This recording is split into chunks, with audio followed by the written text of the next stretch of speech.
Long before the rise of Rome, Greece, or even mighty Carthage, there were mysterious people who quietly shaped the ancient world. They did not build vast empires or leave behind towering monuments. Yet their legacy still flows through every page we write and every word we speak. These were the Phoenicians, sailors, merchants, and storytellers of the sea. From their narrow homeland along the eastern Mediterranean, they spread far and wide, carrying cedar, glass, purple dye, and the gift of an alphabet that would change history forever. Tonight we journey across their world, through bustling harbors, stormy voyages, and legendary cities, discovering the story of a civilization that thrived between waves and whispers of the past. Along the eastern edge of the Mediterranean, where rugged mountains meet a narrow coastal plain, a small group of people found their calling upon the waves. This slender strip of land, nestled between the sea and the highlands, did not offer the wide, fertile valleys of Mesopotamia or the monumental rivers of Egypt. Instead, it offered something different. It offered harbors, cedar-covered hills, and an open door to the great waters of the Mediterranean. Here, the Phoenicians emerged. The Phoenicians were not an empire in the traditional sense. They had no single king ruling a vast territory, and they never sought to conquer faraway lands by force. Instead, their strength came from ships, trade, and the art of connection. Their story begins with cities rather than kingdoms, with ports rather than fortresses, and with merchants rather than armies. To understand them, one must look not at sprawling capitals or deserts of conquest, but at the sea where their ships became their palaces and their lifeline. The homeland of the Phoenicians lay in what today is Lebanon, extending into parts of coastal Syria and northern Israel. It was a narrow land hemmed in by the Lebanon Mountains to the east and the Mediterranean Sea to the west. This geography shaped their way of life. With limited farmland, they could not rely solely on crops to sustain themselves. Instead, they turned outward, building ships that could carry them to distant shores. The sea became their field, and trade became their harvest. Within this coastal strip, 3 cities stood out as centers of Phoenician culture: Byblos, Tyre, and Sidon. Each city was independent, ruled by its own king or council, yet all shared the same language, traditions, and seafaring spirit. Byblos was one of the oldest, known to the Egyptians as early as 3000 BCE. It gained fame as a hub for timber trade, for the cedars of Lebanon were prized throughout the ancient world. Sidon, further south, grew into a bustling port that sent ships to Cyprus, Greece, and beyond. Tyre, an island city fortified by walls rising from the sea, became the most famous of all, its harbors teeming with merchants and sailors. The Phoenicians lived in a world dominated by larger powers. To the south stood mighty Egypt. To the east stretched the empires of Mesopotamia. To the north lay the Hittites and later the Assyrians. Any of these civilizations could have swallowed the Phoenicians by sheer force. Yet rather than being crushed, they adapted. They learned to survive by becoming indispensable. Their role as middlemen of the Mediterranean was not only practical, but essential. They carried goods between empires that might otherwise have remained isolated from each other. In their ships traveled cedar wood for construction, purple dye made from sea snails, glassware of remarkable quality, and finely crafted jewelry. In return, they brought back gold, silver, grain, papyrus, spices, and countless other treasures. Wherever they went, they did not simply trade goods, they carried ideas. They carried the stories and myths of Egypt, the tools and techniques of Mesopotamia, and the artistry of the Aegean. In every port they touched, they left behind traces of their own culture, while absorbing pieces of others. The Phoenicians became, in a sense, translators of civilizations. They were able to speak the language of the sea, one that crossed borders and bridged cultures. To the Egyptians, they were partners in commerce. To the Greeks, they were teachers of writing and skilled craftsmen. To the Assyrians and Babylonians, they were loyal vassals who supplied ships and tribute. Through this delicate balance, they endured while others rose and fell around them. At the heart of their success was the ship. The Mediterranean can be a gentle highway or a violent barrier, depending on the winds and currents. The Phoenicians mastered it with vessels that were sturdy, swift, and able to carry heavy loads. Their sailors learned to navigate by the stars, using the North Star as a reliable guide when the sun dipped below the horizon. This knowledge gave them an edge, allowing them to sail farther and with more confidence than many of their neighbors. To picture the Phoenicians, one must imagine not sprawling cities of stone, but the sight of harbors filled with ships. Imagine markets alive with the scent of cedar, the shimmer of glass, and the deep violet of rare dye. Imagine sailors setting out at dawn, their oars cutting through the calm waters, carrying with them goods, stories, and the lifeblood of their civilization. Though they never sought to conquer by sword, the Phoenicians shaped history with their sails. In the centuries to come, their colonies would spread across the Mediterranean. Their alphabet would transform communication, and their legacy would ripple through cultures long after their cities had fallen. But before all of that, before Carthage and before the alphabet, they were simply sailors on a narrow strip of coast, setting out into the unknown, guided by the stars and the promise of the sea. The story of the Phoenicians cannot be told without first pausing to understand the land that shaped them. Their homeland was small, a narrow strip of territory pressed between the blue waters of the Mediterranean and the rugged ridges of the Lebanon mountains. It was not a land of broad plains or sweeping river valleys. It was a land of limits, where the soil could not easily sustain a large population and where the people had to turn their eyes outward in search of abundance. Yet within those limits lay treasures that made the Phoenicians indispensable to the ancient world. Foremost among these treasures were the cedar forests of Lebanon. Rising high on the slopes of the mountains, these mighty trees grew tall and straight, their wood both durable and aromatic. To the Egyptians, the Mesopotamians, and the peoples of the Aegean, such timber was priceless. In Egypt, cedar beams supported temples and palaces. In Mesopotamia, kings demanded cedar for their great building projects. Ships, palaces, and sacred structures across the Mediterranean bore the mark of Lebanon's forests. The Phoenicians became the chief suppliers of this coveted wood, their ships carrying vast logs across the waters, turning a natural gift into the foundation of their wealth. Equally prized, though in a very different way, was a substance that gave the Phoenicians their very name in the eyes of the Greeks. From certain sea snails, found along their rocky coasts, they extracted a rare and brilliant dye. It ranged in shades from deep crimson to the rich purple that came to be associated with royalty. The process of producing it was difficult and foul-smelling, for thousands of shells had to be crushed and processed to yield even a small amount. Yet the result was unlike anything else. Cloth dyed in this way did not fade with time, but instead grew deeper and richer in color. Kings, nobles, and priests across the Mediterranean paid dearly for it. To wear purple was to display power, and to control its production was to command influence. The Phoenicians also worked with glass, another of their most admired crafts. Using sand and heat, they shaped beads, vessels, and ornaments that sparkled in the light. Glass was not unique to them, but the skill with which they produced it set their goods apart. Alongside timber and purple dye, these crafts filled the holds of their ships and secured their role as traders of the highest order. Yet while their land gave them forests and sea snails, it did not give them the fertile plains of their neighbors. The coastal strip was thin and the soil limited. Large-scale farming was not possible, and the growing population needed more than the land could provide. Grain, metals, and luxury goods had to be sought from abroad. This necessity pushed the Phoenicians into the sea. Trade was not a choice for them, but a lifeline. Geography then was both challenge and opportunity. The mountains confined them, the sea beckoned them, and the resources they possessed gave them the tools to build connections far beyond their homeland. In timber and in dye, they held treasures that no other people could so easily supply. These treasures, combined with their skill in shipbuilding and trade, set them on a course that would make them central players in the story of the ancient Mediterranean. From this land of cedar and purple, the Phoenicians stepped into history. Their geography, though narrow and demanding, was not a prison. It was a harbor. It forced them to look outward, to trust in the sea, and to build a life carried not on conquest of land, but on mastery of the waters that stretched before them. To understand the Phoenicians, we must step further back in time, into the ancient world of the Canaanites. The Phoenicians did not appear suddenly, but instead grew from the culture of these earlier peoples who lived along the eastern Mediterranean coast. The Canaanites had established towns and trade long before the Phoenician cities rose to prominence.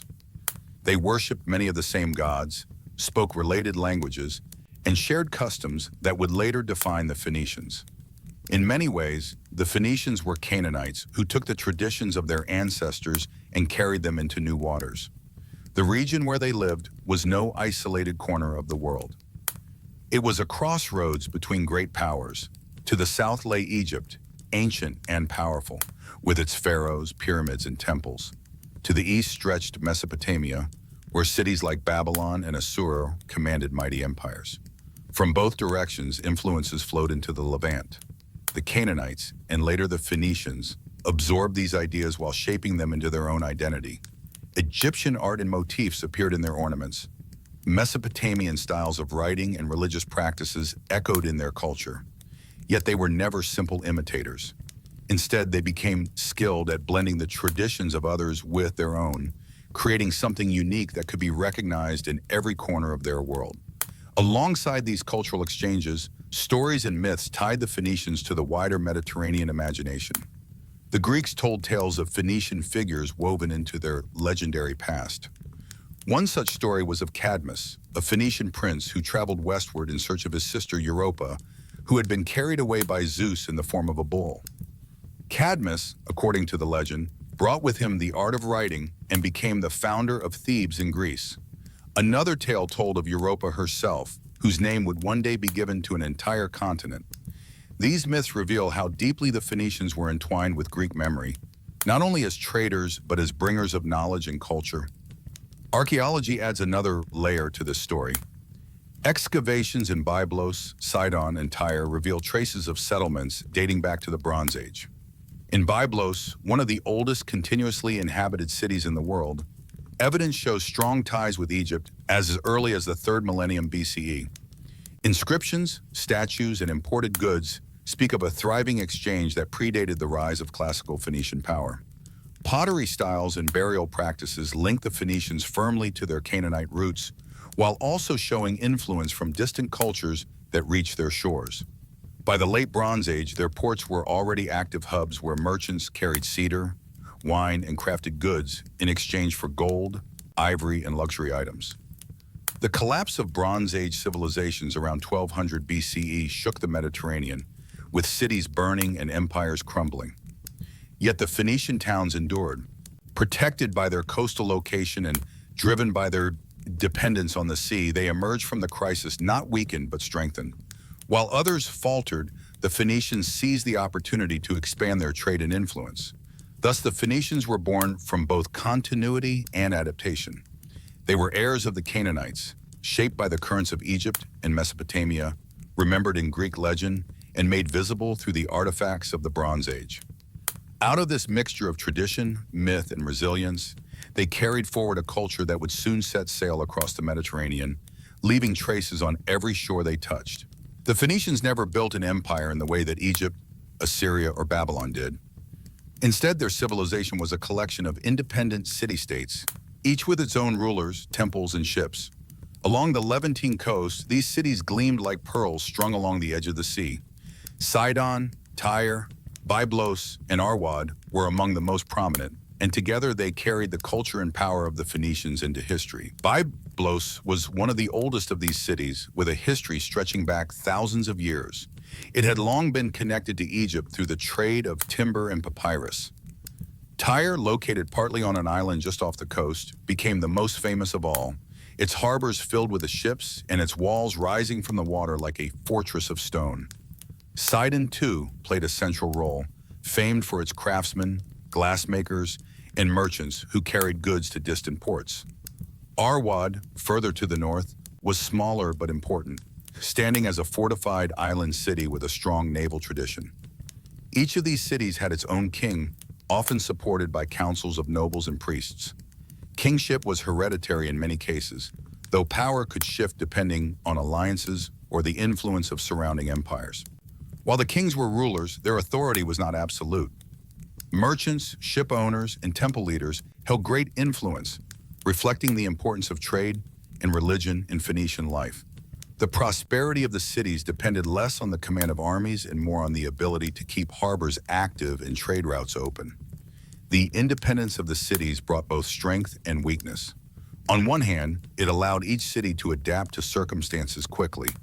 If one faced hardship or conflict, others could continue thriving.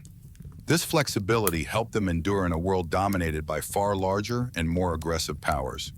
On the other hand, their separation also prevented them from uniting under a single strong government, or Skosan. When threatened by great empires, they often stood alone, negotiating tribute or alliances independently rather than presenting a united front.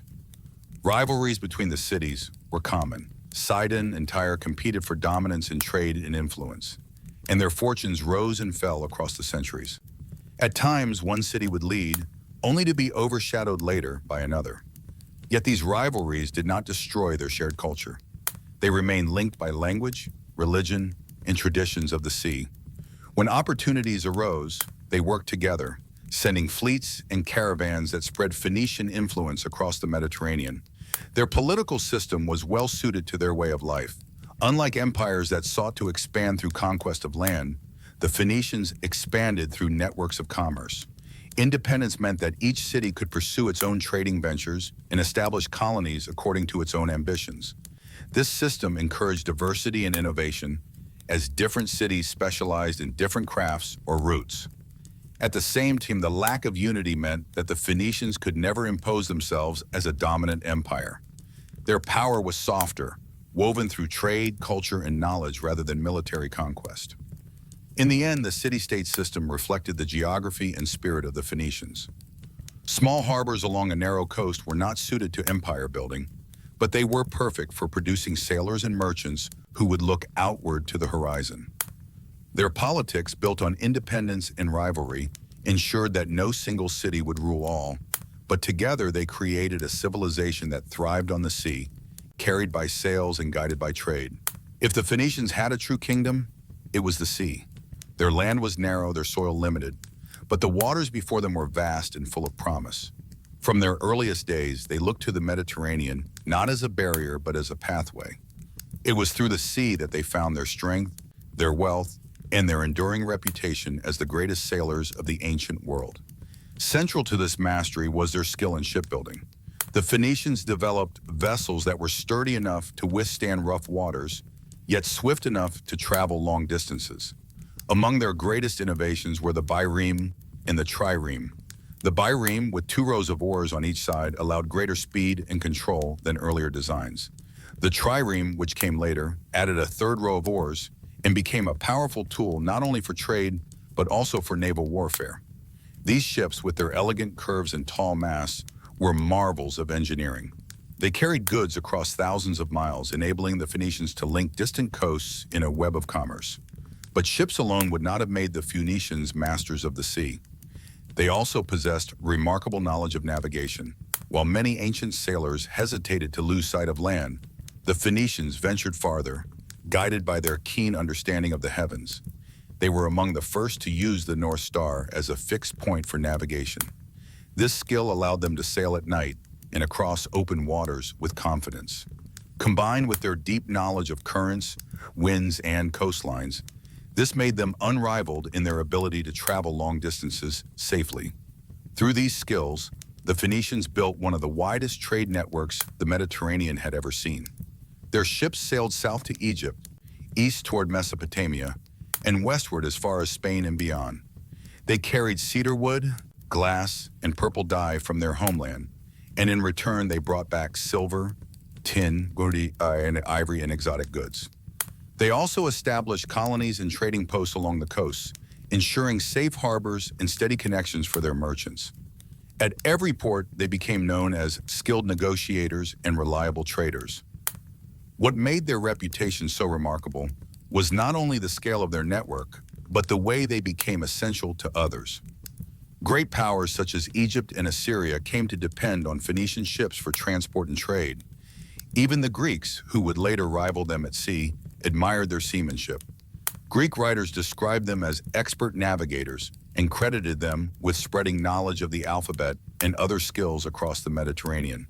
Their reputation was such that the very name Phoenician became linked with the sea. In markets from Cyprus to Carthage, in distant islands and bustling harbors, their presence was a sign of connection to a larger world. They were not conquerors by land, but by sail they conquered distance itself. Their mastery of the sea was not only a practical achievement, but also a cultural one, for it gave them the freedom to carry their identity across thousands of miles. The Phoenicians earned their place in history not with armies, but with oars, sails, and stars. Their ships became their cities in motion, their navigation became their compass of survival, and their trade routes became the veins of a civilization that lived by the water. In the eyes of their neighbors and rivals, they were unmatched, the unrivaled mariners of the ancient world. The Phoenicians were not a people of armies and conquest. Their power flowed instead through the holds of their ships and the markets of their harbors. From their narrow homeland, they reached out across the waters to weave one of the most extensive trade networks the ancient world had ever seen. Their routes stretched south to Egypt, east to Mesopotamia, north to the Aegean, and west to the far edges of the Mediterranean. In every direction, their sails were seen and their goods were sought. Egypt was one of their earliest and most important partners.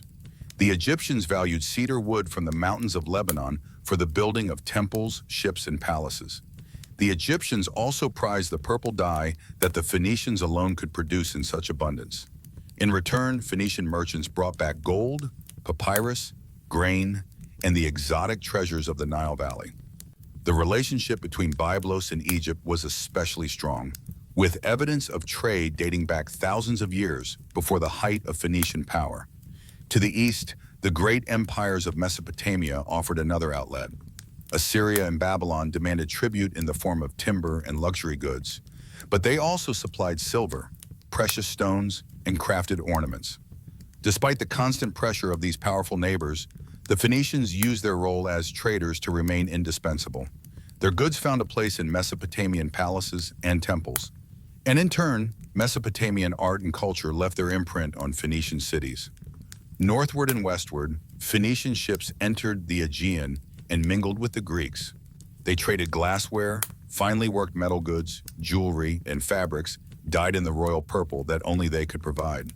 From the Greeks, they received olive oil, wine, and pottery. The exchanges were not only material. The alphabet, which the Phoenicians created and spread, passed into Greek hands, where it was adapted and later gave rise to Latin and eventually to the letters used across much of the modern world. This blending of ideas shows that trade was never only about goods. It was also about culture, knowledge, and stories. As their ships pushed farther west, the Phoenicians reached Cyprus, Sicily, Sardinia, and the coast of Spain. They established trading posts and colonies that ensured the safety of their merchants and the flow of resources. From the Iberian Peninsula, they brought back silver, tin, and other metals that were rare in the eastern Mediterranean. These metals were vital for tools, weapons, and ornaments, and their trade made the Phoenicians central players in the economic life of the ancient world. What they created was more than a series of trade routes. It was a web that bound the Mediterranean together. Goods moved from one shore to another, carried by Phoenician ships that served as bridges between distant lands. Alongside the goods traveled myths, technologies, and artistic styles. A piece of Egyptian jewelry could appear in a Greek port. A Mesopotamian design might influence a Phoenician temple. In this way, the Phoenicians became the transmitters of culture, carrying the ideas of one civilization to the doorstep of another.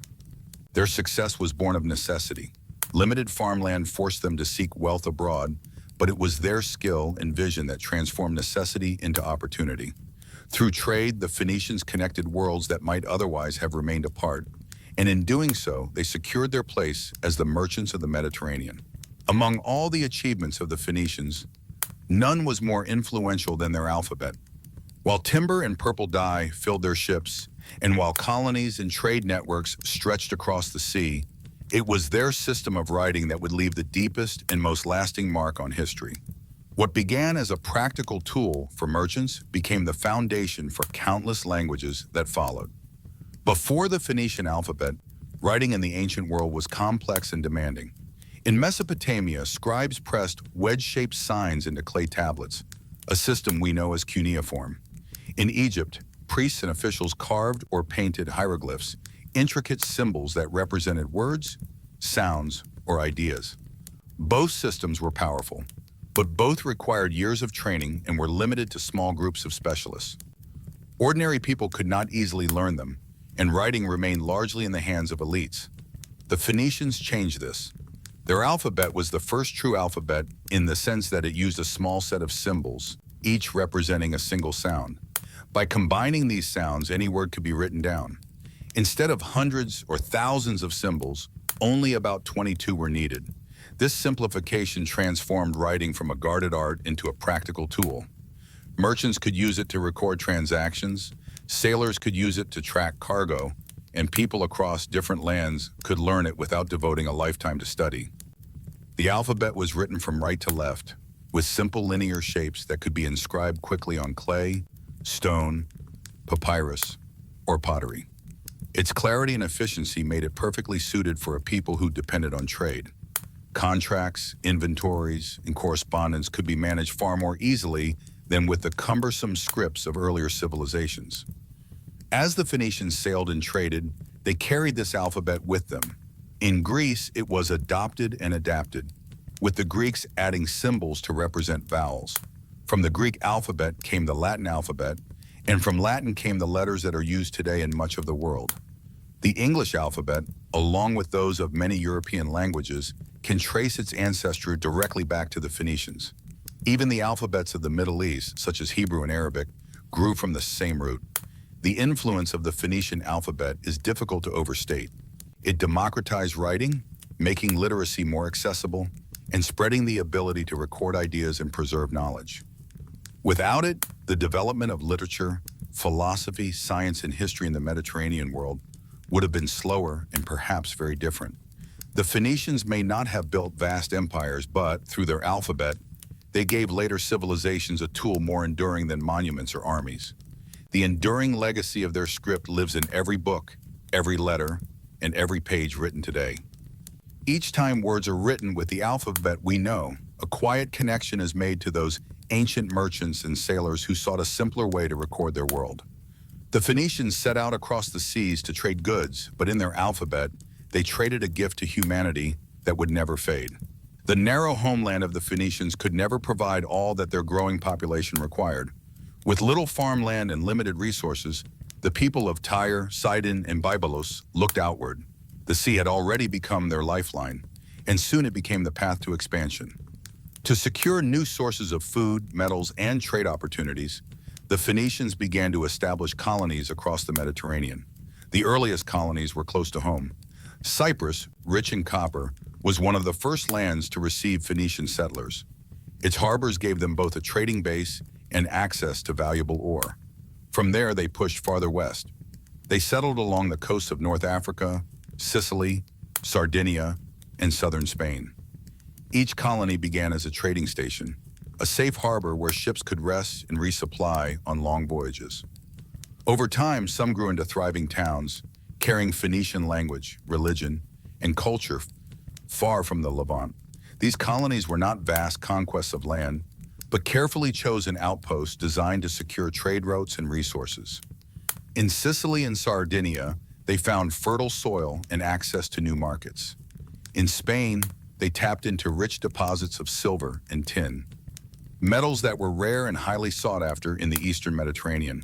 In North Africa, the Phoenicians found a coast that offered both security and opportunity. It was there that their most famous colony would rise. Carthage, founded according to tradition by settlers from Tyre, became the jewel of Phoenician expansion.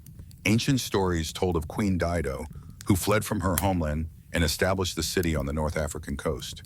Whether legend or truth, the tale reflects the importance of Tyre in guiding the creation of Carthage. The city quickly grew in size and influence, favored by its strategic position on fertile land, with easy access to both the Mediterranean Sea and inland trade routes. Carthage would one day surpass the power of its mother cities, becoming a rival even to mighty Rome. Wherever the Phoenicians settled, they carried their gods, their crafts, and their ways of life. Yet they did not remain isolated from the peoples they encountered. Instead, their colonies often blended Phoenician traditions with local customs. In Spain, their art and architecture absorbed Iberian influences. In Sicily and Sardinia, they interacted with Greeks and other settlers, creating a mixture of styles and practices. This blending produced hybrid cultures that reflected both Phoenician roots and the diversity of the Mediterranean world. The colonies also strengthened the Phoenicians' role as cultural transmitters. From these outposts, goods, technologies, and ideas spread more widely than they could have from the Levant alone. Colonies became bridges between East and West, carrying the alphabet, religious practices, and artistic styles to distant shores. They also ensured that even if their homeland faced threats from powerful empires, the Phoenician spirit would endure in faraway harbors. The creation of colonies was born from necessity, but it became one of the greatest achievements of the Phoenicians. They did not build empires of land, yet they built an empire of harbors, trade routes, and cultural connections. Through these colonies, their presence could be felt across the length of the Mediterranean, from Cyprus to Spain, from Sicily to the coast of Africa. Above all, in Carthage, their legacy would grow into something greater than they could have imagined. Among all the colonies founded by the Phoenicians, none became as famous or as powerful as Carthage. Situated on the coast of North Africa, it began as a settlement of Tyrian traders, but grew into a city that would one day rival the greatest powers of the Mediterranean. Its story blends history with legend, and both reveal the spirit of a people who carried their heritage far from their homeland. The most enduring tale of Carthage's origin is that of Queen Dido. According to tradition, she was a princess of Tyre who fled her city after her brother murdered her husband. Seeking safety, she led followers across the sea until they landed on the coast of North Africa. There she struck a bargain with the local ruler. Granted as much land as could be covered by a single oxide, Dido cleverly cut the hide into thin strips and encircled a large hill. Upon that ground, she founded Carthage. Whether or not this story is true, it reflects the ingenuity and determination that came to define the city. From its earliest days, Carthage grew quickly. Its location was nearly perfect. The coast offered a deep and sheltered harbor, fertile lands stretched inland, and trade routes connected it to both Africa and the wider Mediterranean. It became not only a safe station for Tyrian ships, but also a bustling market in its own right. Grain, olives, and fruits from the surrounding lands filled its stores, while merchants carried goods in and out of the harbor with constant movement. Carthage soon began to outshine other Phoenician settlements. While Tyre and Sidon remained proud centers of trade, their position in the eastern Mediterranean left them vulnerable to the ambitions of powerful empires such as Assyria, Babylon, and later Persia. Carthage, far to the west, was less exposed to these pressures. It could act with greater independence, building fleets, forging alliances, and shaping its own destiny. Although Carthage honored its ties to Tyre, it also began to develop a spirit of its own, one rooted in the western Mediterranean. As it expanded, Carthage established influence over nearby colonies and settlements. It became the leader of Phoenician communities in North Africa, Sicily, Sardinia, and Spain. This was the beginning of a Western Phoenician identity, distinct from the older cities of the Levant. Carthaginians still worshipped the gods of their ancestors and spoke the Phoenician tongue, but they were also shaped by the lands around them and the needs of a powerful new city. Carthage's rise marked a turning point in Phoenician history. It showed how the colonies, once dependent on their mother cities, could grow into independent powers of their own. The city's wealth came not only from trade, but also from the control of fertile land and valuable resources. Its fleets dominated western waters, and its markets drew in goods from every corner of the sea. Though it began as the daughter of Tyre, Carthage matured into something greater. It carried forward the seafaring traditions and commercial genius of its founders, while also planting the seeds of a separate identity. In time, Carthage would be remembered not simply as a Phoenician colony, but as a force that shaped the destiny of the Mediterranean itself. The Phoenicians thrived as merchants and sailors, but they were never free from the shadow of larger empires. Their narrow coastal homeland placed them between the ambitions of powerful neighbors, and survival required careful diplomacy, tribute, and flexibility. Through centuries of shifting fortunes, they managed to preserve their independence in part, not through military conquest, but through strategy and the wealth that their trade produced. One of the earliest great powers to influence them was Egypt during the New Kingdom. Byblos, Sidon, and Tyre had long-standing ties with the Nile Valley. Egyptian pharaohs valued the cedar wood of Lebanon, which was prized for shipbuilding, temples, and monuments. Records from Egypt show regular shipments of timber, along with other goods such as purple-dyed cloth and glass. In return, the Phoenician cities received grain, papyrus, and luxury items. At times, Egyptian influence extended directly into Phoenician politics, but more often the relationship was one of mutual benefit. Egypt gained resources it could not easily produce, while Phoenician merchants gained prestige and protection through trade with one of the most powerful kingdoms of the age. As Egypt's power declined, the empires of Mesopotamia pressed westward. The Assyrians were particularly demanding.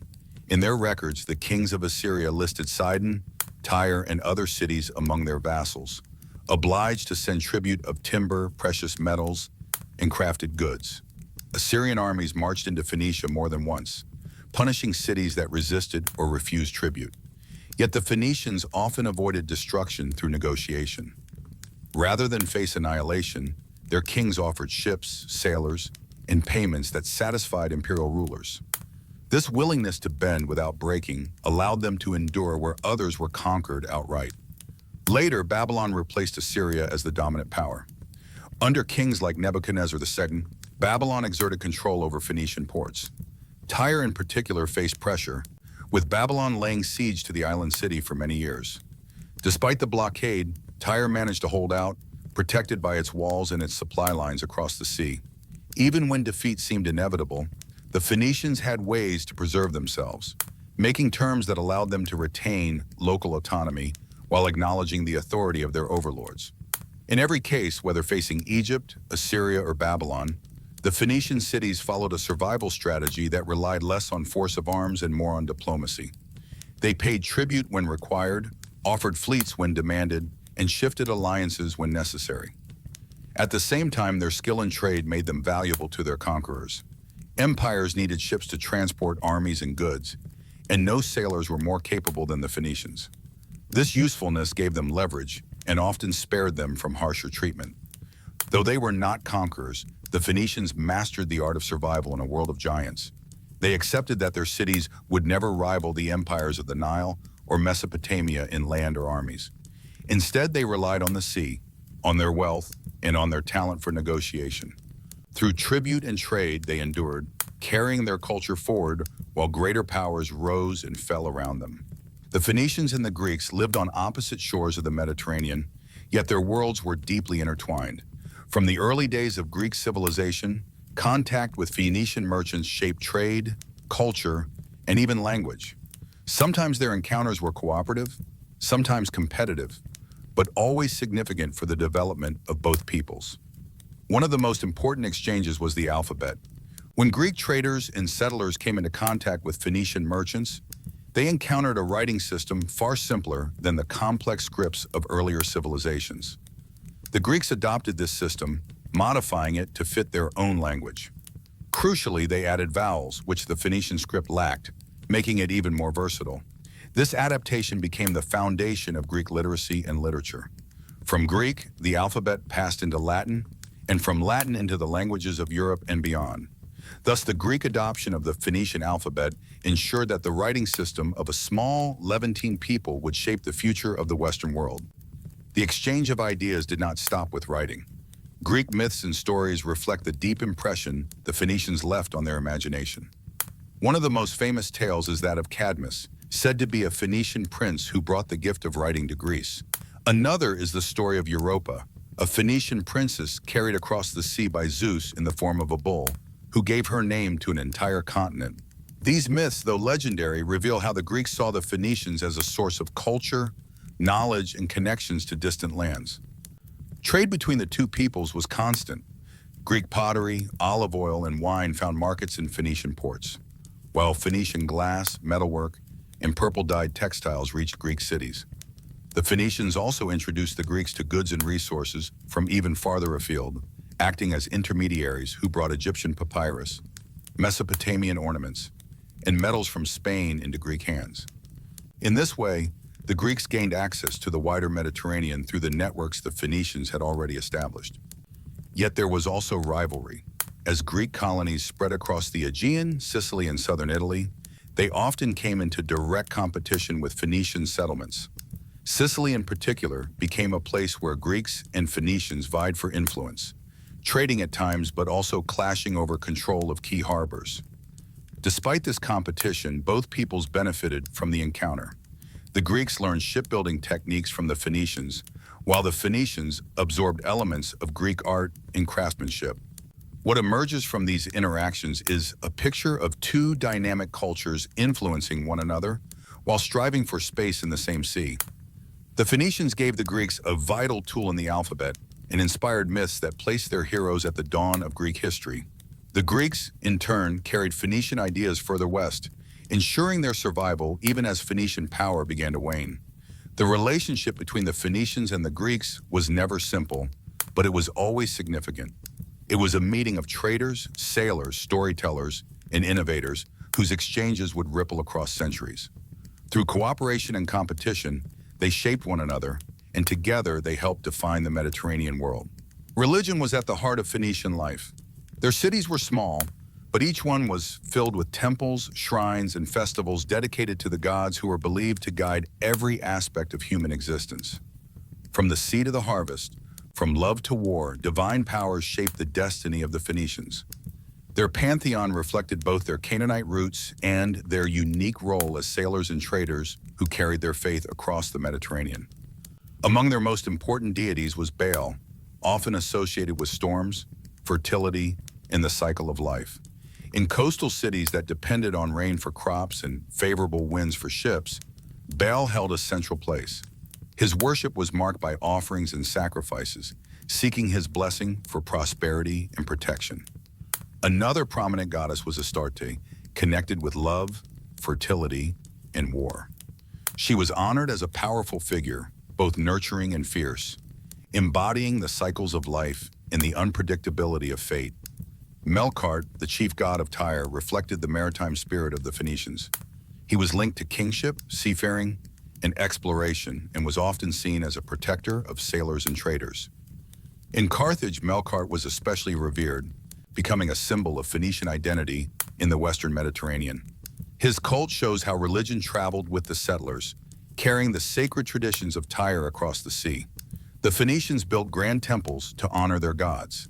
These temples were centers of both religious and civic life, where sacrifices were offered, festivals celebrated, and vows fulfilled.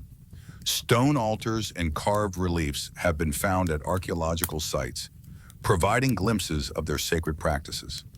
The temples often stood at the heart of a city, visible reminders of the god's presence and authority. Rituals varied across cities, but festivals played an important role in uniting communities. Music, feasting, and offerings marked these occasions, reminding the people of their bond with the divine. At times, however, their practices have been described in darker terms. Ancient writers accused the Phoenicians, particularly the Carthaginians, of practicing child sacrifice to win the favor of the gods in desperate times. Archaeological evidence is debated. Some sites have yielded burial urns containing the remains of infants, which some scholars interpret as evidence of ritual sacrifice, while others argue that these may have been cemeteries for children who died naturally. Whatever the truth, the reputation of such practices left a powerful mark in the writings of their enemies, especially the Greeks and Romans. Phoenician religion did not exist in isolation. Through their trade networks, their gods and rituals influenced neighboring cultures. Astarte was identified with Greek goddesses such as Aphrodite, and Byblos shared traits with Zeus. Melkart was sometimes compared to Heracles, and myths often blended across cultural boundaries. This exchange shows how deeply interconnected the ancient Mediterranean was, with ideas about the divine traveling alongside goods and technologies. The faith of the Phoenicians reflected their world, a mixture of tradition and adaptation, rooted in the land of Canaan, but shaped by the sea and by contact with other peoples. Their gods sailed with them, their rituals bound their communities together, and their myths left echoes that can still be traced in the stories of later civilizations. The first millennium BCE marked the height of Phoenician influence across the Mediterranean. By this time, the cities of Tyre and Sidon had become renowned centers of wealth and culture.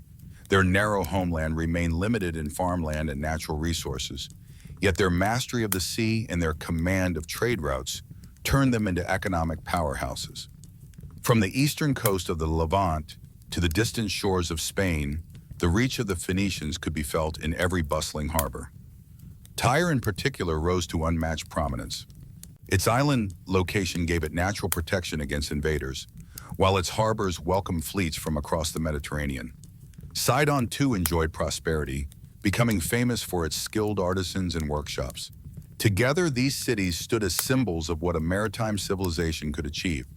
Though each city remained politically independent, their combined strength created a network that made them indispensable partners in the trade systems of great empires.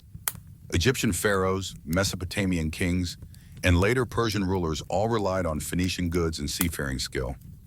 Economic prosperity reached its peak during this golden age. Timber from Lebanon's mountains, Tyrian purple dye extracted from sea snails, and finely crafted glass were among the most coveted exports.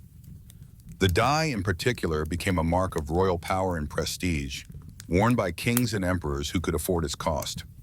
Phoenician traders also dealt in metals from Spain, ivory from Africa, and papyrus from Egypt, acting as middlemen who connected distant lands. This trade brought wealth not only to the merchant elite, but also to the cities themselves, funding monumental buildings and lavish temples. The cultural achievements of this era were just as significant as the economic ones. Phoenician artisans became celebrated across the Mediterranean. Their jewelry, carved ivory, and decorative metalwork combined local traditions with influences absorbed from Egypt, Mesopotamia, and Greece. This blending of styles produced objects that were both practical and artistic, prized by rulers and wealthy patrons from many lands. The spread of Phoenician craftsmanship demonstrates how their culture flourished during this time of prosperity. Architecture also reflected this golden age. Cities like Tyre and Sidon boasted grand temples dedicated to their gods, along with fortified walls and impressive harbors that stood as testaments to their skill and wealth. These structures were not only practical, but also symbolic, showing both locals and visitors that the Phoenicians were a people of influence and sophistication. This period can rightly be called a cultural golden age. The Phoenicians had established colonies across the Mediterranean, ensured the dominance of their trade networks, and created art and architecture that spread their reputation far beyond their homeland. At the same time, their alphabet began to influence neighboring cultures, laying the groundwork for one of their greatest legacies. Though they never built an empire of conquest, the Phoenicians achieved greatness through commerce, creativity, and cultural exchange. At the height of their power, their cities shone brightly along the Levantine coast, serving as both gateways and guardians of the Mediterranean world. It was a moment when the Phoenicians stood at the center of history, leaving behind a legacy that would endure long after their political independence had faded. The golden age of the Phoenician cities did not last forever. While their ships continued to cross the Mediterranean and their colonies thrived abroad, their homeland on the Levantine coast became increasingly vulnerable. Tyre, Sidon, Byblos, and other centers of Phoenician life stood on a narrow strip of land surrounded by ambitious empires. As centuries passed, wave after wave of conquest pressed down on them, gradually stripping away their independence. The Assyrians were the first to bring overwhelming pressure.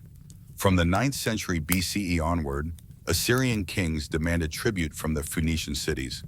Timber, purple dye, silver, and luxury goods were delivered as payments to avoid destruction. At times, cities rebelled, hoping to shake off the heavy demands. But Assyrian armies were swift to punish resistance. Sidon, for instance, was attacked and burned during one such revolt, a grim warning to others of the cost of defiance. Tyre, more protected by its island position, endured repeated sieges but was forced to submit and pay tribute when necessary. The Phoenicians survived, but their freedom was diminished. When Assyria weakened, the Babylonians stepped in. King Nebuchadnezzar II, eager to secure the wealthy ports of the Levant, besieged Tyre for more than a decade. The city held out behind its walls and with the aid of its fleet, but the long struggle drained its strength. Eventually, a compromise was reached that placed Tyre under Babylonian control while allowing its kings limited autonomy. This marked another step in the slow decline of Phoenician independence. The Persians followed, sweeping across the Near East in the 6th century BCE. For the Phoenician cities, Persian rule brought both hardship and opportunity. They were no longer free, yet they played a vital role within the Persian Empire. Their fleets became essential to Persian military campaigns, carrying armies and supplies across the sea. In return, the Phoenician cities were allowed to prosper as important naval and trading centers, though always under imperial authority. Over time, the weight of conquest eroded the independence that had once defined Phoenician politics. Their kings became vassals, their decisions limited by the needs of larger powers. The glory of Tyre and Sidon as masters of their own fate faded, and their role was increasingly that of servants to empires. Even so, their skills in shipbuilding, navigation, and trade kept them valuable to their overlords, ensuring their survival when others were destroyed. While the homeland struggled, the colonies told a different story. In Carthage, Gades in Spain, and settlements across North Africa and Sicily, Phoenician culture remained vibrant. These distant outposts were far beyond the direct reach of Eastern empires and could flourish with greater independence. Carthage in particular rose to dominance, becoming the heir to Phoenician seafaring tradition and carrying their legacy into a new age. The decline of the Phoenician cities was not sudden, but gradual. Each empire that came to power demanded more, leaving the cities less free than before. Yet even as their autonomy faded, the Phoenicians left an enduring imprint. Their colonies thrived, their trade networks remained vital, and their cultural achievements continued to influence the Mediterranean world long after their independence had been lost. As the independence of the Phoenician homeland declined under the weight of Assyrian, Babylonian, and Persian empires, the torch of Phoenician culture passed westward. Carthage, once a distant colony founded by settlers from Tyre, rose to become the most powerful Phoenician city of all. On the North African coast, its harbors, fleets, and markets grew into the foundation of a new civilization that would dominate the Western Mediterranean for centuries. Carthage carried forward the traditions of its ancestors. Its people spoke the Phoenician language, worshipped the same gods such as Baal Hamun and Tanit, and continued the art of seafaring and trade. Yet Carthage was not simply an extension of Tyre or Sidon. Over time, it developed its own character, shaped by African lands, Western colonies, and the challenges of empire. By the 5th century BCE, Carthage was the leading power in the Western Mediterranean, controlling vast territories in North Africa, Spain, Sicily, and Sardinia. The rise of Carthage inevitably led to conflict with another expanding power, Rome. At first, the two cities were trading rivals, but their ambitions soon collided in a series of wars that came to be known as the Punic Wars. These wars would decide the balance of power in the Mediterranean and would seal the fate of Carthage. The First Punic War began in the 3rd century BCE over control of Sicily. Carthage, with its superior navy, seemed poised to dominate, but Rome adapted quickly, building its own fleet and developing new tactics. After years of struggle, Rome emerged victorious, forcing Carthage to surrender Sicily and pay heavy reparations. The Second Punic War brought Carthage's most famous leader to the stage, Hannibal. Determined to break Roman power, Hannibal launched one of the boldest campaigns in history. Crossing the Alps with his army and war elephants, he stunned Rome and won a series of victories at battles such as Trebia, Lake Trasimene, and Cannae. For more than a decade, he roamed Italy, defeating Roman armies and threatening their dominance. Yet despite his brilliance, Hannibal could not strike the final blow. Carthage lacked the resources to support his campaign fully, and Rome eventually turned the tide. The Roman general Scipio Africanus carried the war into North Africa, forcing Hannibal to defend his homeland. At the Battle of Zama in 232 BCE, Hannibal was defeated, and Carthage was left weakened but not destroyed. The Third Punic War, fought half a century later, brought the end. Rome, determined to remove its rival once and for all, laid siege to Carthage. After a brutal struggle, the city was captured in 146 BCE. According to later accounts, the city was burned and its population sold into slavery. Though Rome exaggerated the destruction to magnify its triumph, the independence of Carthage was gone forever. Yet the legacy of Carthage endured. It carried Phoenician culture westward, ensuring that the traditions of Tyre and Sidon survived long after their decline. Through its colonies, language, religion, and seafaring skills, Carthage preserved the essence of Phoenician civilization and passed it into history. Even in defeat, it remained one of the most remarkable heirs of the Phoenician world. The story of the Phoenicians is one of persistence, creativity, and quiet influence. Though they never forged a great territorial empire, they left behind a legacy that continues to shape the modern world. Their greatest strength lay not in armies, but in ships, trade, and ideas that crossed seas and outlived kingdoms. In the ebb and flow of history, they remain the architects of connections, the weavers of networks that bound together the ancient Mediterranean.